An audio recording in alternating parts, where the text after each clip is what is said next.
Estamos recibiendo con mucho entusiasmo a Nelson Fernández, que es el autor de El golpe de 1973, las claves para entender lo que pasó, libro que acaba de ser editado por Sudamericana. Hola Nelson, buen día, bienvenido. Muy buenos días, muchas gracias por la invitación. Gracias. Las felicitaciones para vos con este nuevo campeonato para Liverpool. Qué lindo decir Liverpool, ¿no? Porque sí. ¿No? La gente cuando lo ve... Es como un sello que tenemos los de Liverpool de decir... La acentuación. Pero además de un club que es un club de barrio que tiene... Yo ayer lo miraba en las tribunas, la hinchada, ¿no? El fútbol es un deporte que tiene un conjunto. Vos podés decir qué lindo se juega este partido, pero si no ves una hinchada y si la hinchada no tiene un color particular, ¿no? Como dice, lo que mirabas las familias, la camiseta. Yo lo que esperaba es que cuando le dieron la copa ahí se pusiera una negra azul, ¿no? Lo que pasa es que sí. Yo ayer hubiera sido el día ideal para ponerse una negra azul. Claro.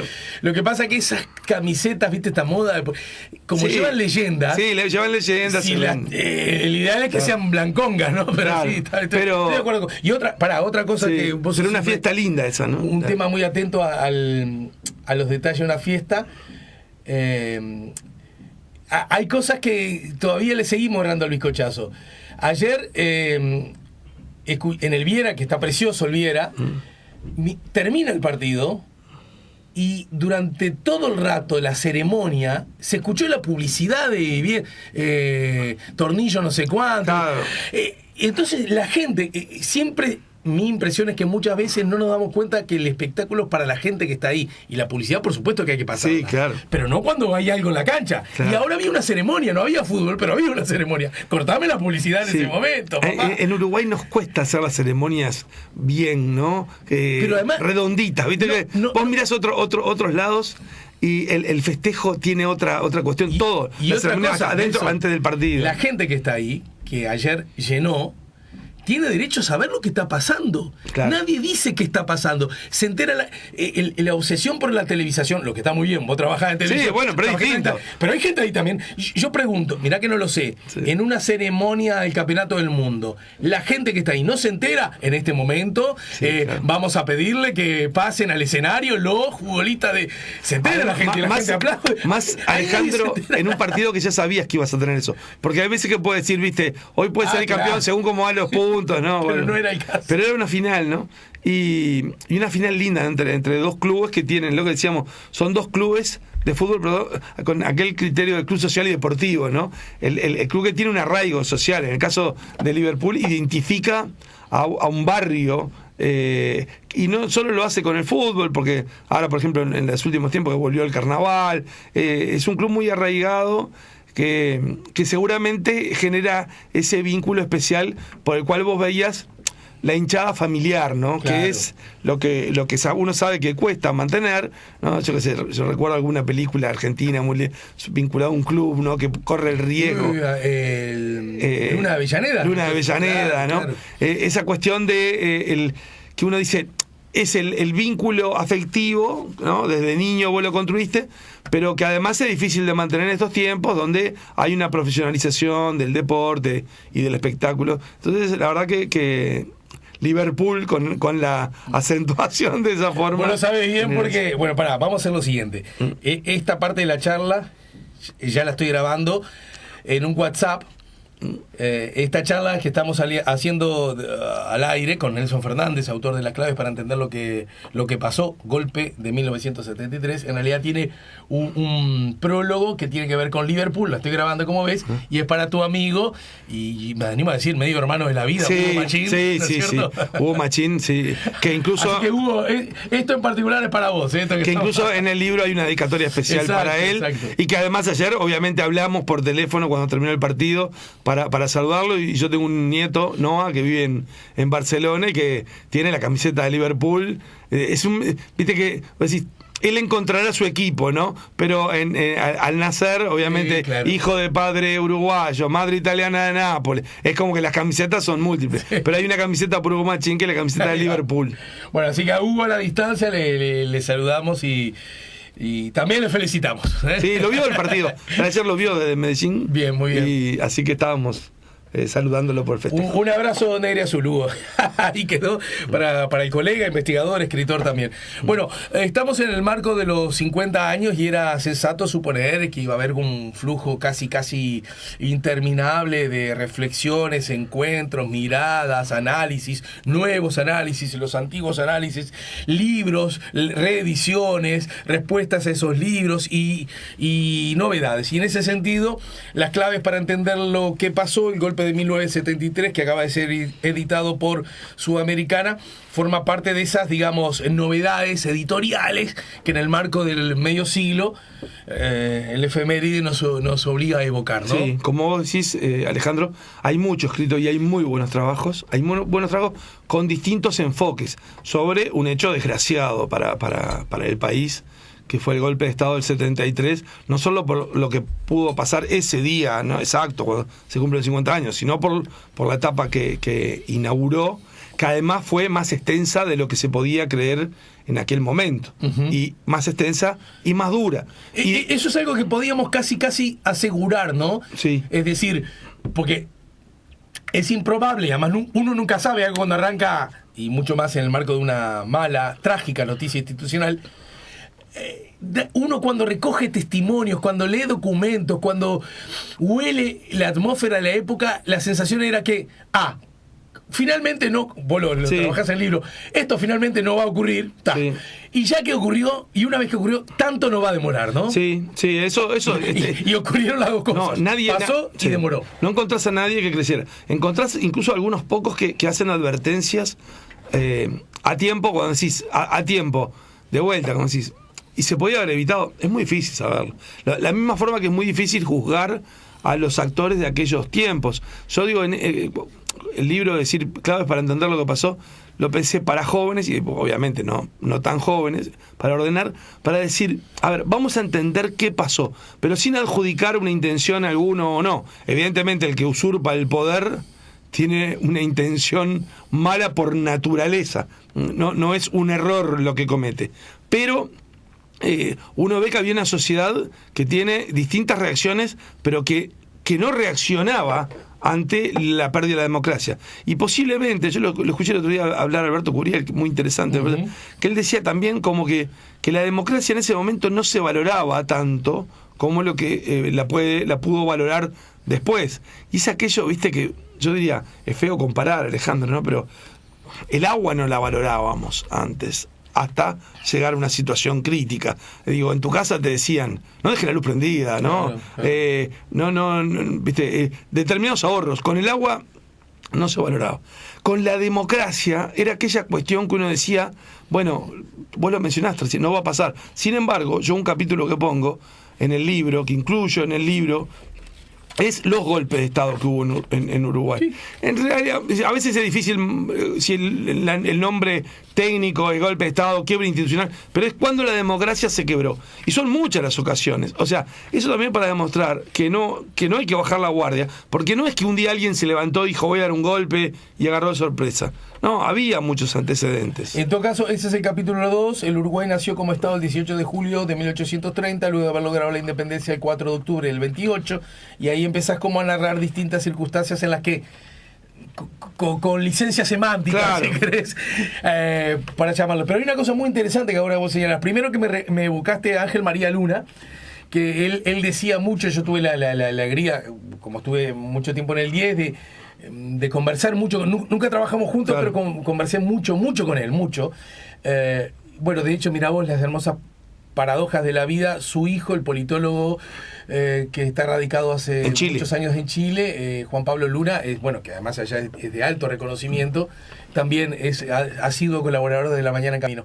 Y me acuerdo que Ángel María decía, las democracias son como las heladeras, solo las valorás cuando están rotas. Claro. ¿Verdad? Es decir, mientras está funcionando te parece que es la cosa más natural del mundo. Sí, pero aparte tampoco a veces se genera alarma cuando se produce un deterioro, claro, o cuando se producen, cuando uno percibe reacciones antidemocráticas, que ahora, Alejandro, uno lo está viendo en varios países, pero incluso lo vimos en Estados Unidos. Claro. ¿No? O sea, decís, el tema de la preservación de la democracia, del clima democrático, no solo del respeto a las instituciones, uno ve que está generando problemas en muchos países, ¿no? También lo vimos en Brasil hace poco. Hay una suerte de mirada ya no crítica, porque en realidad la democracia, y en la medida que es el ejercicio del poder, necesita para el buen funcionamiento una mirada crítica, ¿no? Sí. Funcionamiento, eso desde ya, y forma parte de la naturaleza, digamos, del ejercicio democrático de la convivencia, ¿no? Claro. Tener una mirada crítica para con todo y en particular para con el poder. Crítica. Ahora lo que está ocurriendo, según los analistas, incluso con distintas características, pero es un fenómeno bastante más global, es como una mirada antisistémica, de algún modo, ¿no? Que se o de está desprecio a la desarrollando. democracia. Bueno, y que incluye un desprecio a la democracia. Es una Y mirá, y cuando vienen ciertos problemas que se agudizan, como es el tema de la seguridad, que es un tema internacional, algunos, entre comillas, solucionadores de la inseguridad mediante prácticas que no respetan la institucionalidad ni el orden jurídico, ¿no?, son aplaudidas por la eficacia en combatir la seguridad. O sea, es aquello de... ahora acaba de publicarse el informe del Latino Barómetro, que eso lo tiene muy medido, cuando se le pregunta a la gente en qué casos estaría dispuesto a perder la democracia, ¿no? Uno diría nunca, ¿no? Porque todo lo que... Porque bajo ninguna circunstancia. Claro, pero en realidad hay gente que sí dice, y empiezan a generar o empiezan a ver como imitaciones de algunos casos. Bueno, todo el fenómeno que se está viviendo en Centroamérica, en Bukele, es un ejemplo de eso, Alejandro, de cómo puede decir, bueno, pero entonces estamos dispuestos a ceder en esto porque lo que queremos es más seguridad, ¿no? Y eso, obviamente, visto para el que sufrió una dictadura, entiende cuál es el concepto de seguridad de una dictadura, ¿no? Y preguntarle, yo siempre lo pongo como ejemplo, guste o no, sea teóricamente satisfactorio o no, en ese contexto, bueno, por aquello de que si te quemaste con leche, ves la vaca y llorás, recordá que ella, vos además como periodista lo tenés bien presente, recordá que esa famosa frase de quien llegó a ser secretario general del Partido Comunista, Jaime Pérez, que dijo: después de que nosotros vivimos una dictadura, yo, como integrante del Partido Comunista, ya no quiero ninguna dictadura de ninguna especie, ni siquiera la del proletariado, claro, ¿no? Que eso provocó... Fue muy fuerte. Mira, yo lo conocí. Ya, este libro... ¿Te acordás, no? No, me acuerdo perfectamente. Ahora te voy a decir por qué. Porque aparte, este libro a mí me llevó mucho tiempo pensarlo, razonarlo, y después te lleva menos tiempo escribirlo, ¿no? Pero lo fui pensando, qué tenía que tener, qué tenía que comprender. Pero además es un libro que habla de una historia que yo viví. O sea, cuando vos decís Jaime Pérez, yo jugaba al baby fútbol con el hijo de Jaime Pérez. Ah, mirá. Jaime Pérez vivía a media cuadra del lugar donde pasó el episodio de las muchachas de Abril. O sea que yo vivía a una cuadra de eso, ¿no? Digo, a 3 cuadras de mi casa vivía Amodio Pérez. A 2 cuadras, o sea, hay una cuestión que no era porque yo estaba en el lugar indicado, era porque todos los hechos de alguna forma te tocaban. Hay gente que dice, pero yo ni vivía. Bueno, depende de cómo era tu casa, cómo era el funcionamiento en tu casa, de qué se hablaba.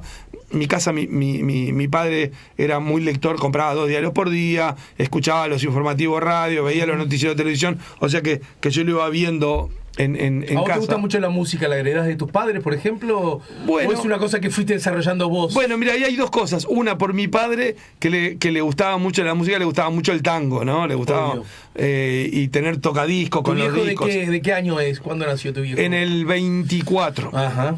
El 24. Y mi madre, lo que tenía mi madre, que siempre decía, yo no sé la letra, pero sé la tonada, sé cantar, le gustaba con su familia, eran italianos. Bueno, mi madre no era italiana, no nacía acá, pero mis abuelos son italianos. Y cantaban arias de ópera, mis tíos. Pero estamos hablando de gente que no había terminado la primaria, había llegado hasta quinto, ¿no? Claro. Pero tenían vitrola, tenían aquellos discos, pero le gustaba mucho la ópera, y mi madre, por eso te digo, llegando hasta quinto de escuela, escuchaba un minuto de un aria de ópera y enseguida te decía qué ópera era, ¿no?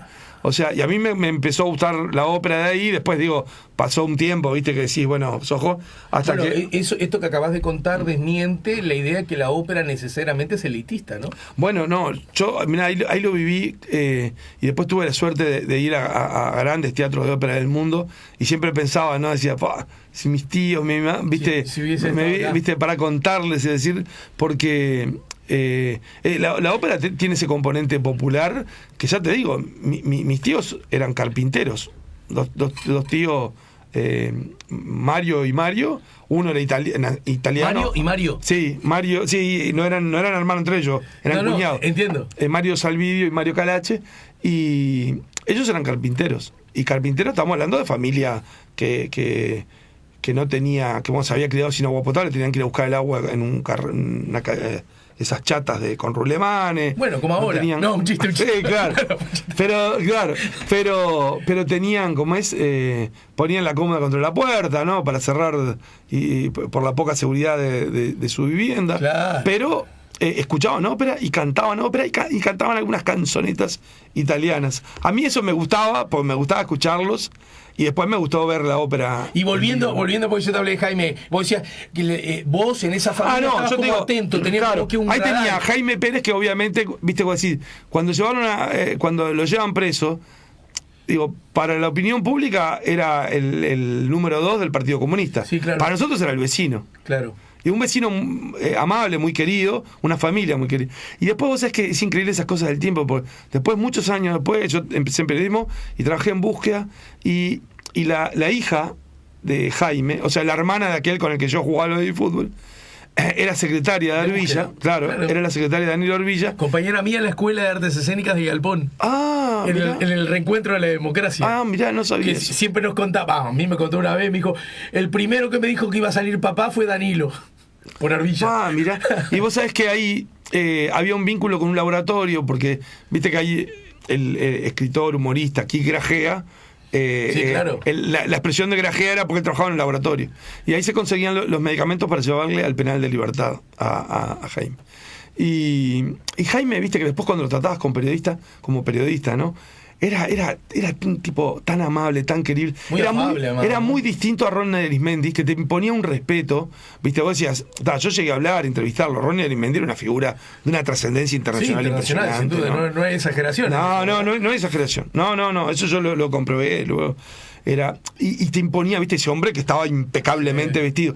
Jaime Pérez era otra figura, ¿no? Muy amable. Y bueno, y después las cosas que él escribió y por lo que se jugó como pensamiento, desarrollo de ideas, después también le trajeron problemas, pero lo hizo sin hacer esos cálculos. Este libro incluye, bueno, justamente un contexto internacional de lo que ocurrió, que me parece muy interesante que en 3 palabras lo resumas, porque una de las tentaciones que tenemos, a lo mejor ocurre en Hungría también, siempre digo lo mismo cuando hablamos, porque nosotros en Uruguay, digo, andás a ver si en Hungría no ocurre lo mismo, por poner un ejemplo. Para poner a veces creemos con esta idea de que ombligo, el mundo no sé si tiene ombligo, pero en todo caso Uruguay no es.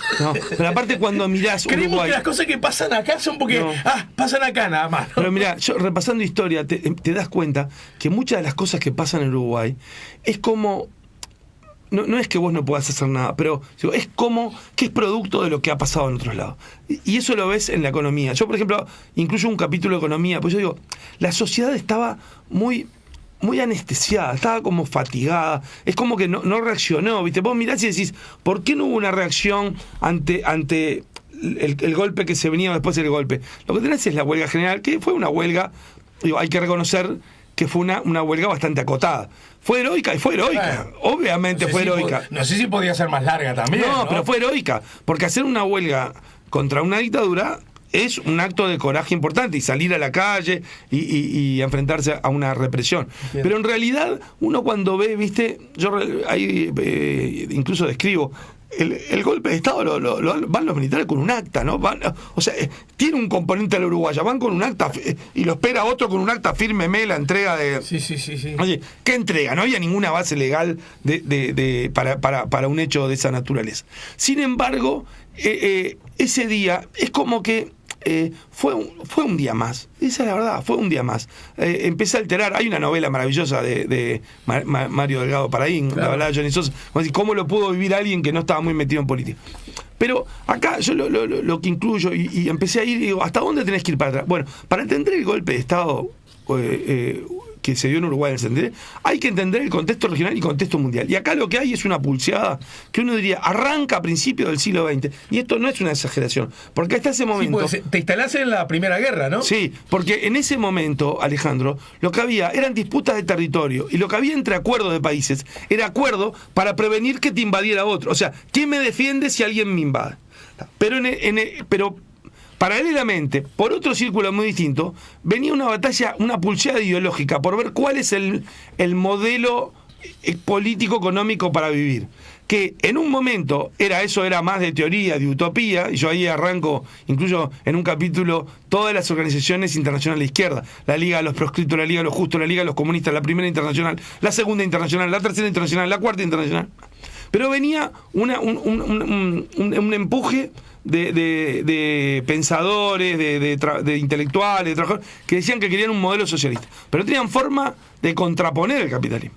Entonces, en la Primera Guerra, que es una guerra, la Primera Guerra Mundial, en ese momento se conoció como la Gran Guerra, sí, pero que era una guerra por territorios y disputa, aquella Rusia de los zares desmoviliza sus tropas, entra en una decadencia complicada, y ahí es donde surge la oportunidad de los comunistas de lograr una revolución que permitiera instalar un primer Estado donde sus ideas se vieran en los hechos. Pero déjame hacerme el ingenuo, el cándido deliberado. Sí. Pero ¿por qué me hablas del 17 para enlazarlo con el 73? Claro, porque ahí lo que tenés es la Primera Guerra estableció una serie de alianzas. Con esa Primera Guerra hay una extracción de Rusia y triunfa una revolución que instala un modelo. Y ahí empieza una puja de modelos que siempre es subterránea mientras se van realizando otras cosas. Sí. Aquella Primera Guerra, te lo hago lo más rápido posible, sí, termina con un acuerdo que es un mal acuerdo, evidentemente, porque es aquello de pisotear al que perdió, el Tratado de Versalles. Eso genera, en ese espacio cuando termina la Primera Guerra, lo que se llama un nacionalismo de vencidos. En realidad no solo vencidos, porque es, en Italia, muchos decían, nosotros triunfamos pero no ganamos nada. Y eso empieza a justificar ciertos pujos populistas donde se hace fuerte Mussolini y surge su fortaleza para llegar al gobierno, al poder en Italia. Mientras que en Alemania no era de los que habían... ganamos y no nos reconocieron, era distinto. Nos derrotaron y nos humillaron. Bueno, ahí claro, empieza a converger eso. Que eso lleva a una unión después, posterior, en la Segunda Guerra, muy rara, porque entre los aliados está Estados Unidos y la Unión Soviética. Pero cuando terminan esa guerra, empieza a conformarse un mundo con dos sistemas. Ya no era que había un capitalismo y otros que querían un socialismo. Ya empieza a haber los dos sistemas conviviendo y compitiendo. Y eso... A mí no me gusta mucho la expresión Guerra Fría, pero uno lo usa para entender. Eso empieza a reproducirse en Europa, se corre al Asia, o sea, tenemos que entender la Revolución China, que va a un modelo comunista pero distinto al soviético, se traslada a la África, la colonización se va retirando, y cuando se produce, en cada lugar que se produce la descolonización, se mete la Guerra Fría con dos fracciones. Lógica, sí. Empieza a reproducirse hasta que llega a América. ¿Y a dónde llega América? Bueno, había una dictadura que no era de las dictaduras que conocimos nosotros acá. Era aquellas dictaduras de Centroamérica donde unos golpistas quieren usurpar el poder para perpetuarse en el poder. Sí, además ellos y sus familias, ¿no? Exactamente. Y ahí casi monárquica. Y ahí emerge una revolución. Yo después incluso cuento cómo es el vínculo con el Che Guevara. Lo del Che Guevara me parece algo fascinante y me genera una de las interrogantes más grandes, que yo dijera, si pudieras volver atrás, me gustaría volver a preguntarle. Ahora te digo qué. Ajá. Pero digo, ¿qué sucede? Esa guerra de dos sistemas se instala en América Central, no cuando aquellos revolucionarios derrocan a la dictadura, sino cuando se proclaman marxista-leninista. En ese momento, acá en Punta del Este, la OEA dice hay que expulsar a Cuba de la OEA. Sí. Y Fidel Castro convoca una reunión para decir, bueno, nos echan, ahora van a ver, ¿no? Y el propio Che Guevara habla de un Vietnam en cada país. Y ahí, de la misma forma que en La Habana se hace una escuela para guerrilleros y uno va viendo todos los que van a entrenarse y de otra forma uno Ochoa que sale a hacer la revolución en otros países o algo. De la misma forma que La Habana entrena guerrilleros, en Panamá se instala la Escuela de las Américas y instala y el entrenamiento para la represión a las guerrillas. No, y se desarrolla la doctrina de la seguridad nacional, ¿no? Bueno, que de alguna manera hija de ese tiempo. Bueno, ¿no? ahí es como que cada uno tiene su literatura, sí, ¿no? Claro. Porque uno iba a decir, los guerrilleros van a tener a Regis Debré y al libro de Che Guevara, y los otros y los militares van a tener la doctrina de la seguridad social, que en el fondo implicaba no solo combatir guerrillas, sino lo que venía después de quedarse en el poder.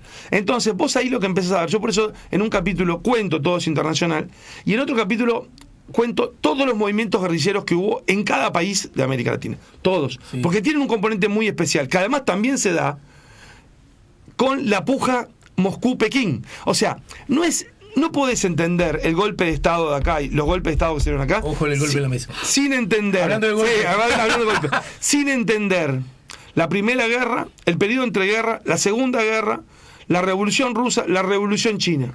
O sea, pero todo aquello, ¿sabés qué? Yo además, desemboca en la conformación, porque aparte vos ves cómo van cambiando y después vos lo que vas viendo es cómo van reaccionando. Mirá, Alejandro, yo había escrito bastante sobre la historia de la izquierda, pero acá me propuse hacer un capítulo chico de vuelta para aquel. Sí. ¿Por qué? Porque acá se da una discusión en la izquierda, una discusión fuerte, que era cuál es el camino para y vos hablabas de Jaime Pérez, de lo que decía después de la dictadura, pero antes el Partido Comunista tiene una postura que además va cambiando, porque no era lo mismo la Unión Soviética de Nikita Khrushchev cuando promueve la coexistencia pacífica, que luego con Brezhnev también va cambiando esos reflejos, pero el Partido Comunista tiene una postura. ¿Y por qué nace el Frente Amplio? Esto lo ha explicado muy bien Pepe Rila, pero dice, ¿por qué el Frente Amplio nacieron frentes en casi todos los países? De vuelta, se replica lo mismo, ¿no? Pero ¿por qué el de acá fue amplio? Porque el nombre no era casual. ¿Por qué? Porque abarcaba del Partido Comunista hasta la democracia cristiana. Claro. Eso no lo habían logrado en otro país. ¿Y cómo lo logran? Con dos hombres que son muy fuertes, como Ronnie Arismendi y Juan Pablo Terra, que dicen, acá la juventud se va a un baño de sangre. Hay que darle una opción electoral, pero no solo una lista. Hay que darle una opción electoral que sea atractiva. Entiendo. Porque la lista ya veían que no, y los frentes nacidos en el 62 ya habían visto que no, por el Fidel y la Unión Popular, que ese en fue un golpe duro. La Unión Popular, ¿no? Un gran fracaso. Ese fue un gran fracaso y un golpe duro, y de ahí van a salir una gran cantidad de jóvenes que se van a derivar a la guerrilla.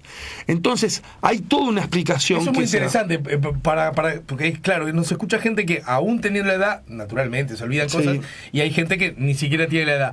Primero, dos miradas acerca de lo que vos haces en tu libro. La primera, es interesante, la construcción política unitaria y amplia, que tiene dos versiones en el Uruguay, ¿no? El Frente Amplio, que su nombre ya lo dice. Y primero la CNT. Y la CNT, ¿verdad? Que es un fenómeno, uno no lo sabe, pero en realidad es bastante excepcional en el mundo, ¿no? Sí, una sola central de trabajadores. Un paso previo. Claro. Ahora, en el fondo también no deja de ser, a pesar de que se transforma en un disidente político del status quo, blancos y colorado, hoy día ya desde finales del siglo pasado es el partido más grande del Uruguay, también se termina transformando en una herramienta pacificadora, por lo menos una herramienta política para alejarnos de la violencia y la muerte. Nace así, claro, lo que estás diciendo nace así claramente, pero aparte, Alejandro, que es muy interesante, vos decías desde fin del siglo es el partido más importante. El Frente Amplio hoy... El más grande, no el más importante. El más grande. No, por la duda. No, está bien. Estamos en el año preelectoral, aquí tenés cuidado. No, está bien, pero en los hechos es el más importante. Sí, bueno, porque es el más influyente, es el que tiene mayor poder. Pero no es de solo Uruguay eso. El Frente Amplio eso lo puede marcar hoy en América. Vos sabés que venía diciendo antes en América Latina, y después dije, no, pará, lo voy a medir en América. En América. No hay ningún partido, no hay ningún partido político en América que desde 1999 para acá sea el mayor en cada elección sin pausa alguna. ¿Por qué? Porque la última elección la perdió, pero fue el partido... Sí, pero es el más grande. Fue el partido mayoritario también, ¿no? Entonces vos decís, aquella construcción tuvo algo. Que tuvo la En el visión. 99 también la perdió la elección y fue el partido. Bueno, más pero grande. ya fue el 40%. O sea, vos te das cuenta que desde el 99 tiene un piso de 40% y es el partido más grande. Eso lo pone en una condición excepcional ante cualquier elección. Esa es una cuestión. Después vos lo podés medir por otras cosas, la fortaleza que ha tenido en materia de movilizaciones para consultas populares, etcétera. Pero eso sería otra cosa. Pero yo te decía, cuando quise contarle... Dicho, vos que trabajás tanto para Argentina, en La Nación, ¿hace cuánto? 20 Del 2000. Del 2000. 24. Estuve ahí.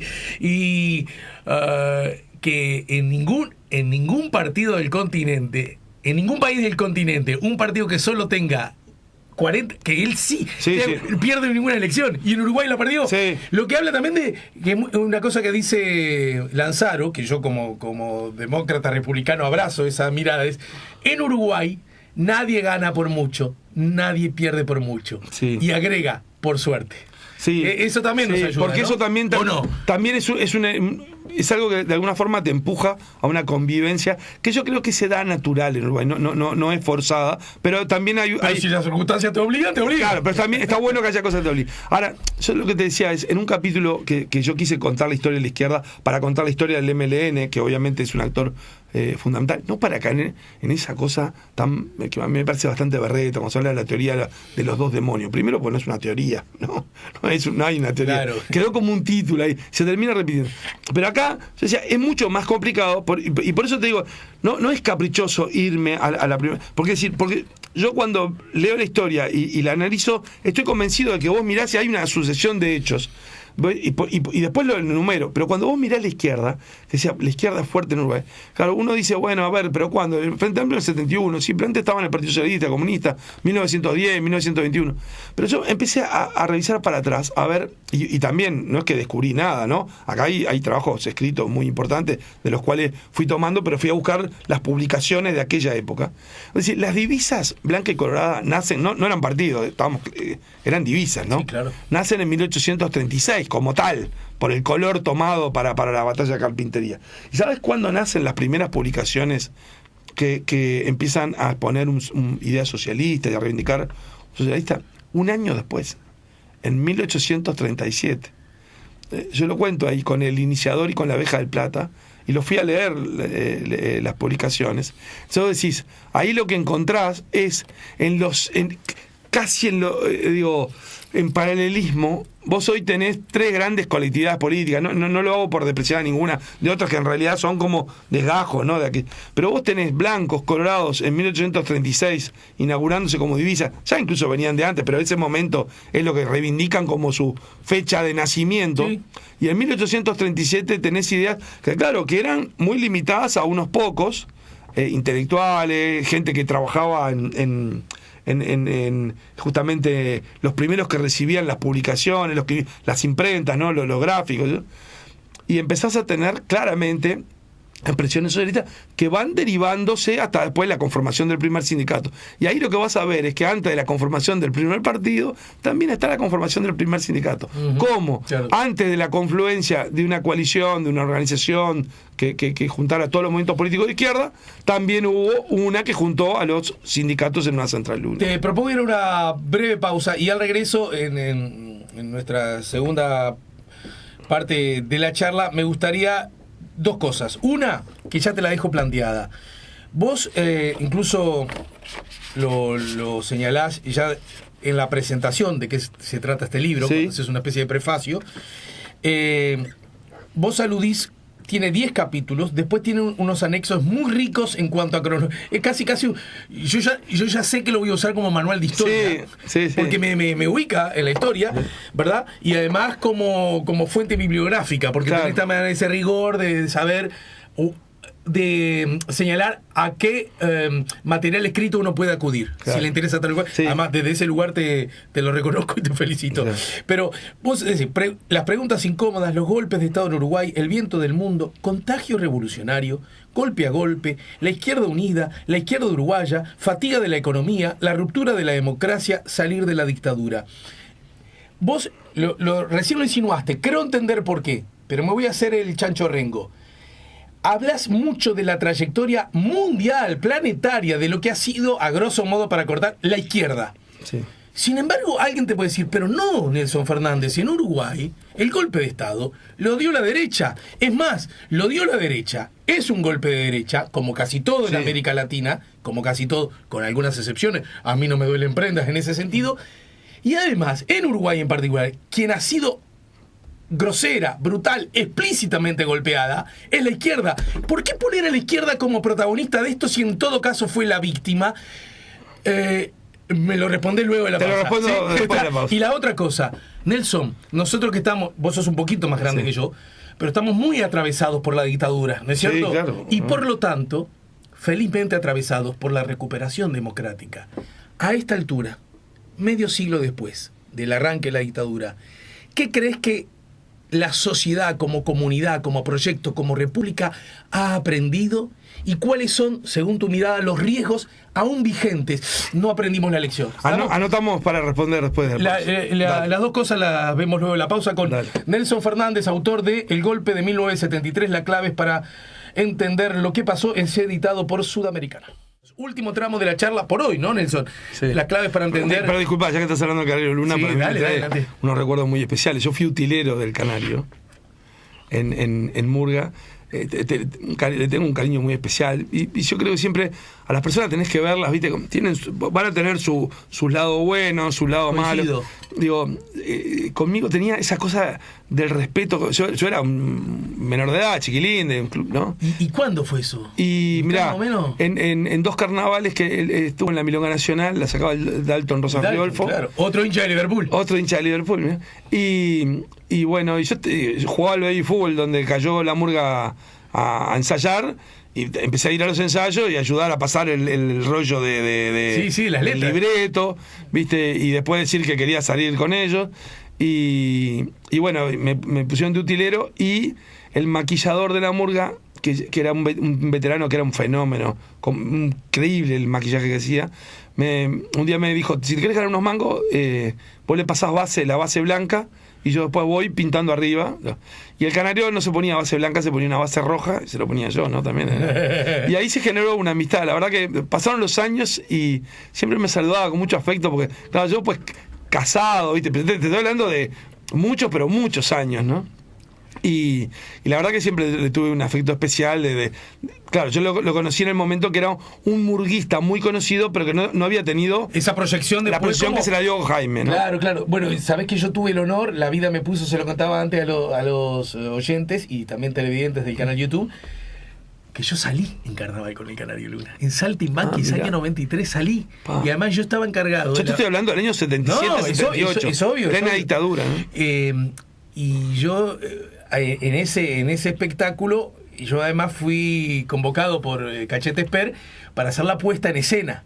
Y por lo tanto, yo sé que he dicho así, y está bien que así sea, pero yo lo digo y ni yo me lo creo. Yo le decía, Canario, ahora vos te movés para acá, entrás por... No, así, ¿entendés esas cosas? Claro. Y lo que siempre he dicho, no es nuevo ni está afectado por la muerte, bueno, que ya hace un montonazo, que siempre he dicho que el Canario nunca la jugó de crack.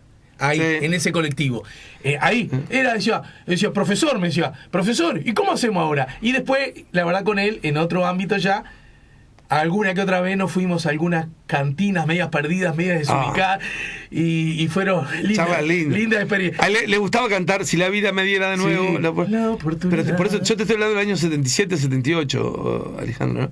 Y después, por eso te digo, yo era un pibe, ¿no? Y después pasaron años, me casé, hijos, y verlo en un teatro verano y siempre saludar con ese afecto. Y yo lo recordaba, decir... Claro, yo lo vi cuando era una figura de carnaval en los tablados. Nunca se hacían menos de 5 tablados por noche, ¿no? Era una cuestión increíble. Claro. Pero, bueno, estábamos en la pregunta. Bueno, estamos en la pregunta. Primero, ¿por la qué pregunta, la izquierda? ¿Cómo? Bueno, yo me voy a hacer el Chancho Rengo al extremo. Pero si este hombre me habla del golpe de Estado y me dice de la historia de la izquierda, de las unidades de la izquierda, de los movimientos de izquierda, del Frente Amplio, me está diciendo que hubo golpe de Estado porque hubo izquierda. Claro. Por lo tanto, que fueron los responsables. Está bien. El libro creo que deja claro quiénes son los golpistas. Y uno cuando ve los golpistas, ahí hay dos vertientes.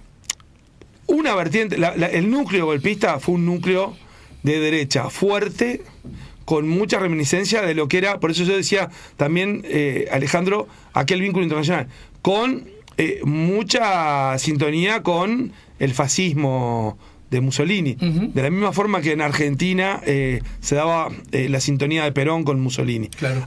Acá lo que tenés en el núcleo duro golpista, una derecha fuerte, nacionalista y anticomunista. Cuando digo nacionalista, no digo de que esté vinculada al Partido Nacional, no digo de ideas nacionalistas. Sí, claro. Ahora, lo cierto es que está muy bien tratado en el libro de Caetano y Broqueta sobre las derechas. Sobre las derechas. Claro, yo digo es nacionalista, no vinculado al Partido Nacional, aun cuando muchos de esos coincidían que eran votantes del Partido Nacional. Sí.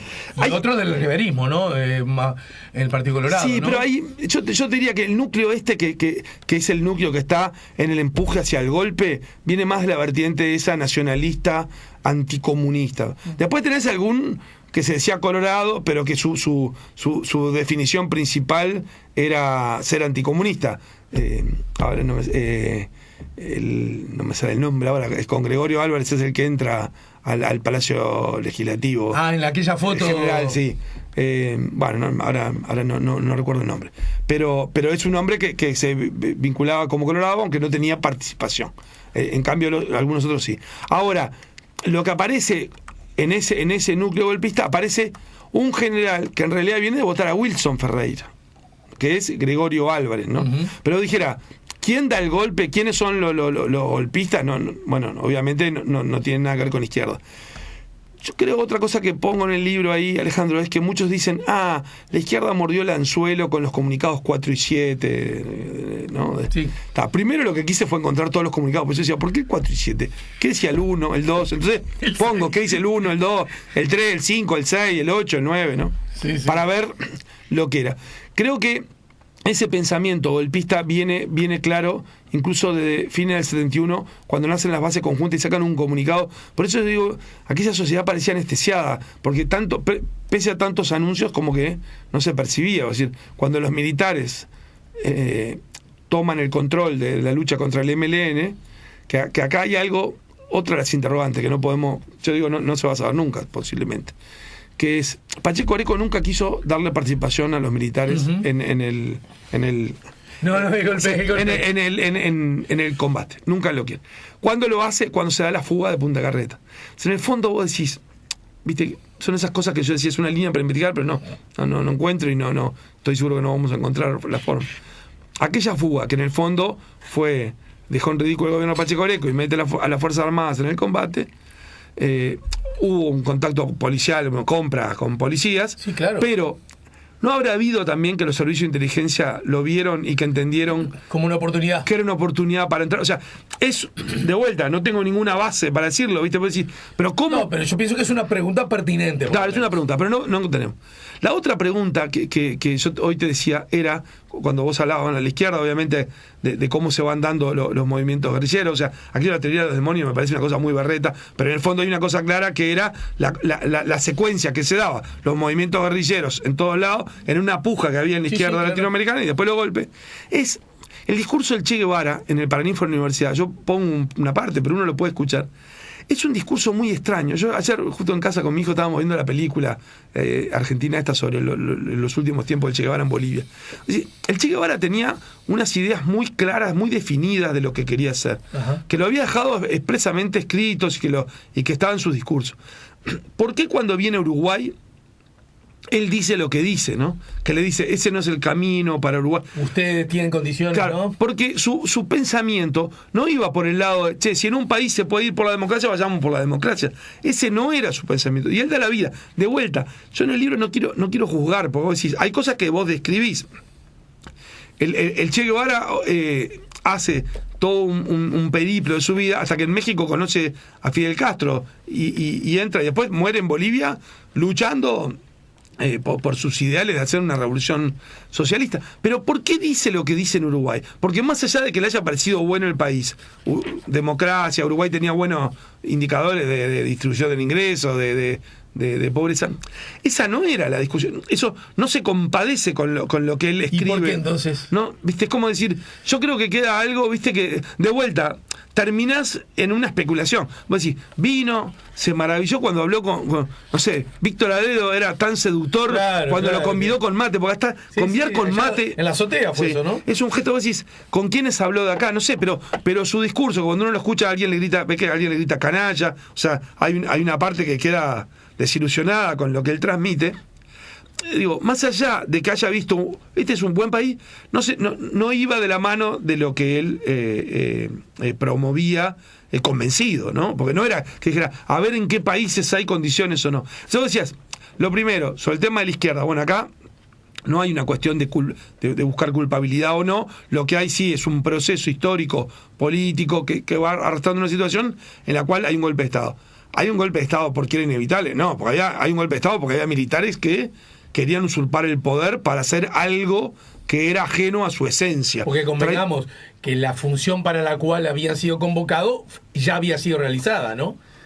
Sí, pero por eso cuando ves el documento inicial de ellos, ya empezaron a anunciar. O sea que etapa 1, etapa 2, en el fondo, no se conformaba. No era que dijera, salimos de los cuarteles, vamos a combatir, cuando terminamos volvemos a los cuarteles. Pero y ahí también no hay del mismo modo que uno puede encontrar lógicas internacionales en los movimientos subversivos, en las guerrillas rurales, urbanas, también ahí no hay un modelo internacional. Los ejércitos al servicio de la incidencia más o menos grande, chica, mediana de la CIA, de los Estados Unidos, la mirada relativamente exactamente, cómplice. Alejandro, ahí yo por eso te decía hoy, La Habana empieza a entrenar guerrilleros. Y no solo entrena guerrilleros, sino que algunos de Cuba salen a cooperar y envío de recursos.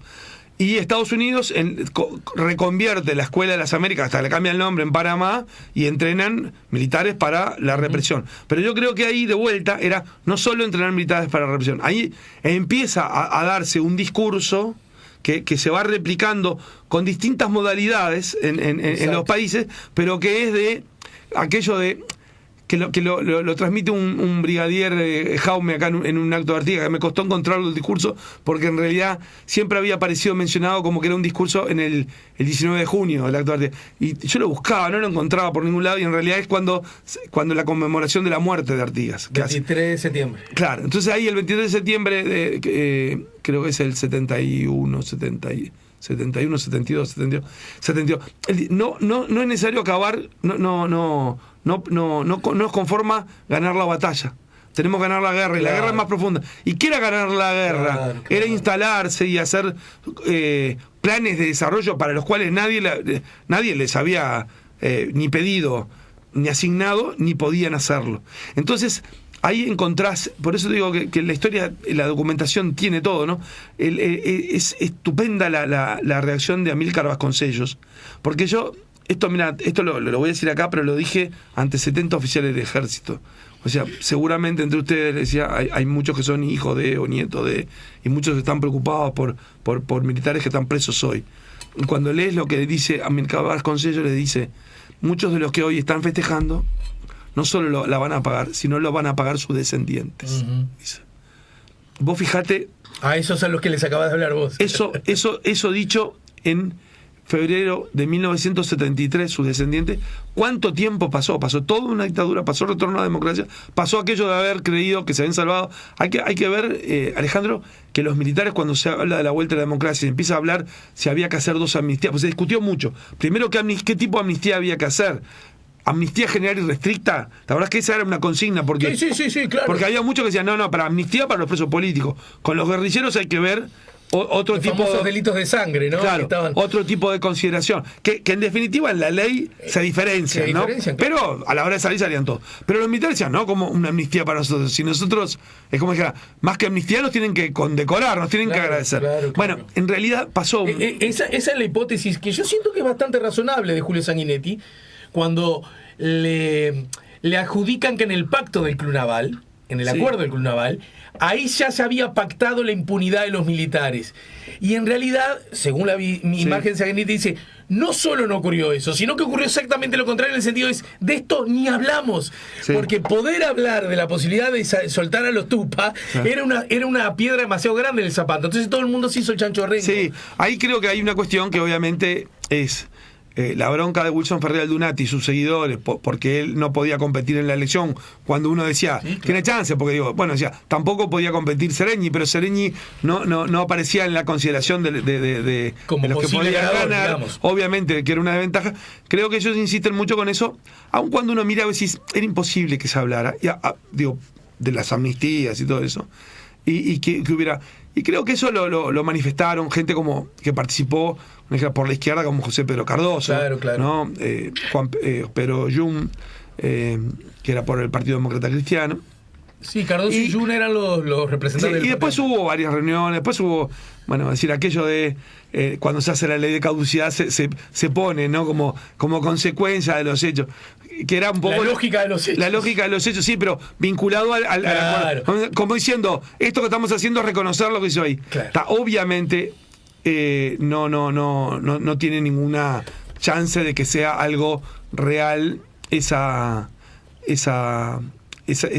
parte en la salida. Lo que sí queda claro, Alejandro, que las salidas de la dictadura son muy difíciles de desatar, de salir, bueno, y cuáles son los costos. Y además ahora hay legislación internacional y normas internacionales que cada vez más van a impedir aquella cuestión de hagamos un perdón, ni vencido ni vencedores, borrón y cuenta nueva.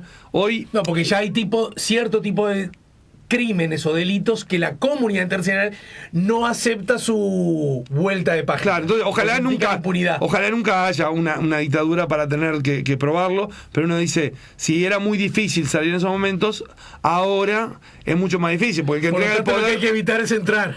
Bueno, que yo creo que esa lección se aprendió. Bueno, y a eso quiero ir, vos me habías hecho... en el final. Nos queda 1 minuto y medio. Bueno, ¿hemos aprendido algo? Yo creo que el sistema político, los partidos políticos aprendieron. Creo que eso queda claro. Hay gente que a veces se calienta, dice discusiones o esto. Es como, yo recuerdo la otra vez cuando era el acto del 27 de junio, que estaban todos juntos. O sea, está todos juntos, pero mañana hay una interpelación. Bueno, lo bueno es que hace interpelaciones. Lo malo es cuando no puede haber interpelación.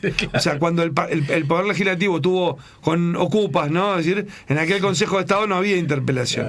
Ahora, la relación, más allá de algunos chispazos, que a veces también creo que se exageran, porque cuando uno mira la historia, Alejandro, lo que encontrás es que los cruces políticos antes eran mucho más duros, y si iba el duelo y las cosas que se decían. Hoy hay choques, pero hay partidos políticos que son reflejo de ideas, que vienen prácticamente desde el origen del Estado oriental del Uruguay. Yo te decía, 1836, la divisa y las primeras ideas de izquierda plasmadas en publicaciones de los primeros hombres que querían empujar una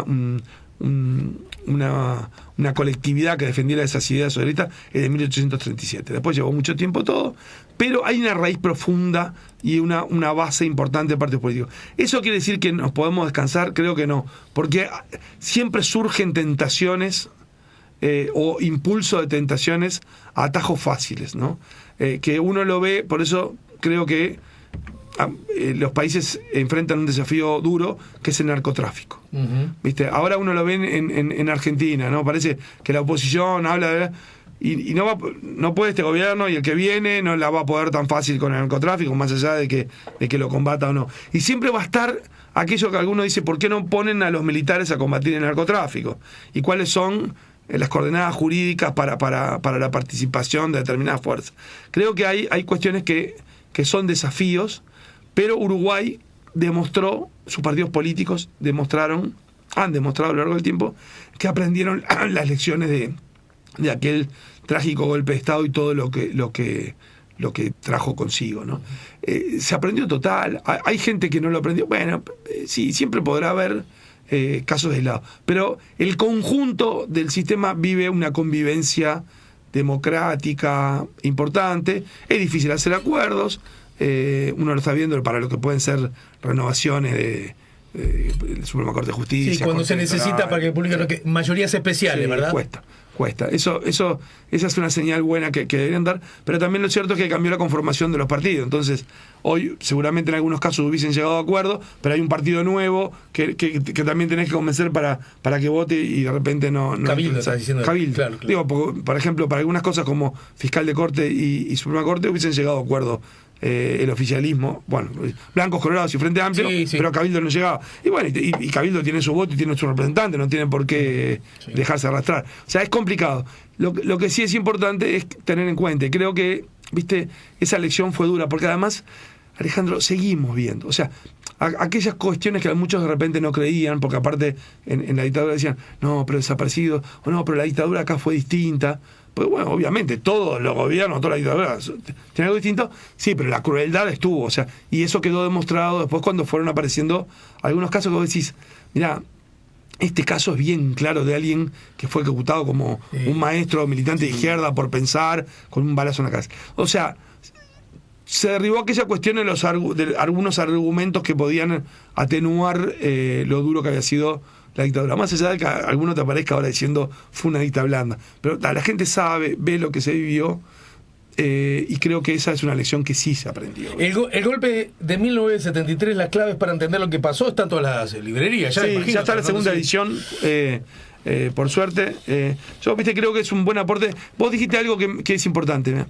El libro tiene una bibliografía para que la gente vaya, o sea, la bibliografía no solo para justificar de dónde sacó las cosas uno, sino para que vayan a buscar su libro. Hay gran material.